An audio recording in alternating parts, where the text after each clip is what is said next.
I ended up taking off running and didn't show back to court for my sentencing. That was a bad mistake. I ran for about 13 days and I lost contact with my family and I wouldn't speak to nobody, but I did keep in contact with drug dealers.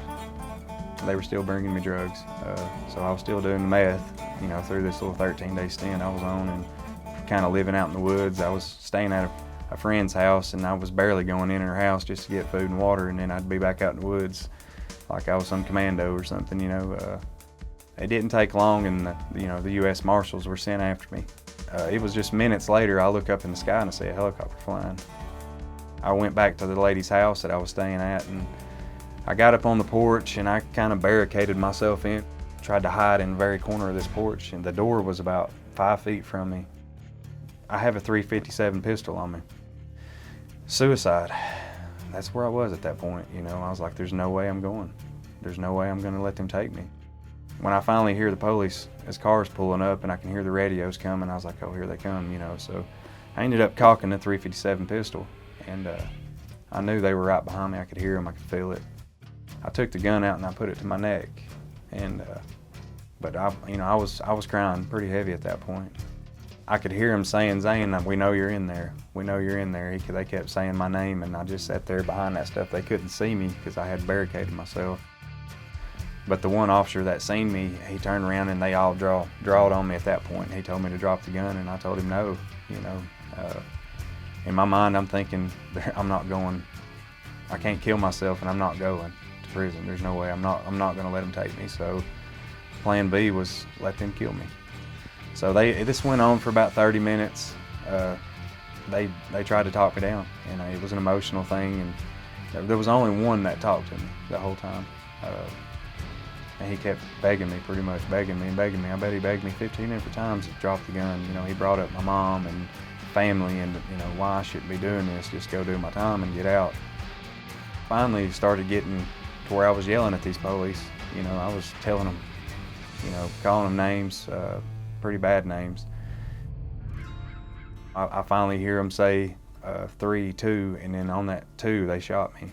And I remember hearing several gunshots go off at that point. It was so loud and so deafening being that close to them. I was 5 feet from them, I got hit in the neck and both my arms and both my legs.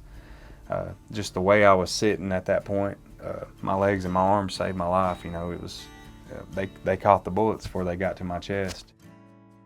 But that first officer, immediately he got over the top of me and he started cutting my pants legs off of me and getting my clothes off of me and trying to stop the bleeding. He saved my life. He really did. It was all over the news that I just had a shootout with the police, and so people don't want to take care of those kind of people. These nurses and these doctors, they could care less if you die. One nurse, she has been the rock, and she's the one that led me to God. She started bringing me little MP3 players and with contemporary Christian music on it, and so when she told me before I left there that she wasn't going to leave me, she would find me wherever I went to, and I ended up going to Jackson. And it wasn't just a few days in Jackson, I was already getting letters from this lady. I was still hardened in my heart at that point with these officers. Everybody kept telling me, man, you gotta forgive them. You gotta forgive them to move on. And I didn't realize how big of a decision that was gonna be to me in my walk with Christ and my new life that I was living until I did it. So I thought, well, how am I going to get a hold of them? The only way is to write them a letter. So I had their names, the ones that shot me, and I told them I was sorry for what happened and it shouldn't have happened. It was my fault. I took full blame and I told them I loved them. So when I let them letters fall in that mailbox, I turned around and I left it in that mailbox. Only one of them wrote me back, and it was the one that was talking to me, the one that didn't shoot me. His name's James, or Jimmy, they call him James, but he's such a good man. He wrote me back and told me that, we could sit down and have a coffee, and he told me that God had something huge for me, and he felt like I was going to be talking in front of a lot of people one day.